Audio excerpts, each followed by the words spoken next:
Мага айткан, бата деген бул бир тоонун кыры деген да. Ошонун айналасында көп деген кырлар бар деген да. Силердин тегиңердеги касиет ойгоно баштайт. Силер жериңерди касып байыбайсыңар. Силер касиетиңерди жандантып, касиетиңерди түздөп, багытыңарды түздөп, адамзатка үлгү болушуңар менен силер байыйсыңар деген. Биз ошого даяр болуш керек. Көп адамдар акылга кирип ачайкырык болуп калдык.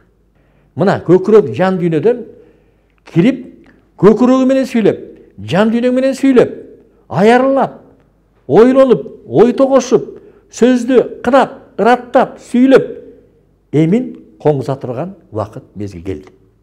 Ошон үчүн бүгүн мен ушул аябай ачылып атам. Да каласа ушул жолду биз улашыбыз керек. Бул касиеттин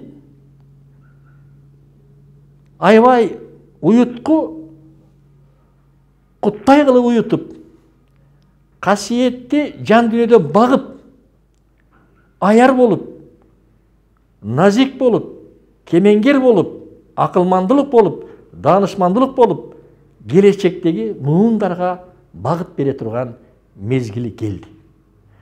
Биз өзүбүздүн улутчулдук эмес бул, улуулук касиет. Биздин көрөңгүдө бүт адамзатка мээримиз төгүлгөн мээримибиз бар. Боорукерибиз бар, меймандостугубуз бар, айкөлдү кечиримдүүлүгүбүз бар.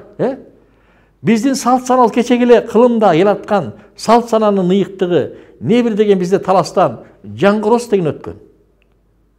Мына көлдө жетекелер өткөн. Алар деле көкүрөгүнө салган. Алар деле биздей адам, бирок ошол касиетти баккан. Ал сабырдуулугу менен, токтоолугу менен, ойчулдугу менен, кемеңгерлиги менен сөз баккан. Сөздү байыткан. Сөздү ал улуу касиеттен келатканын билип, айткан сөзү эм болуп, дем болуп турган да. Биз ошон үчүн ушул бүгүнкү кыргыздын касиеттин академиясы дегени бул кыргыздын касиети баары бир институт ачылыш керек мунун.